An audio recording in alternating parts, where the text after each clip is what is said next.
The Gospel according to Matthew. The Pharisees went off and made a plan to trap Jesus with questions. Then they sent to him some of their disciples and some members of Herod's party.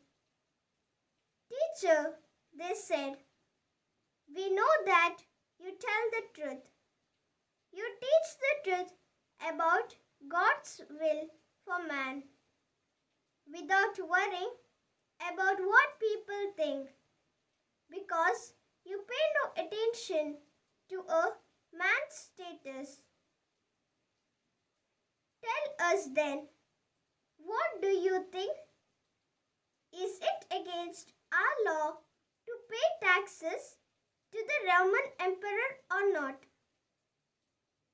Jesus, however, was aware of their evil plan, and so he said, "You hypocrites, why are you trying to trap me? Show me the coin for paying the tax." They brought him the coin, and he asked them, "Whose face and name are these?"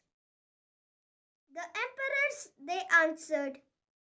So Jesus said to them, "Well then, pay the emperor what belongs to the emperor, and pay God what belongs to God." The Gospel of the Lord. Praise to you, Lord Jesus Christ.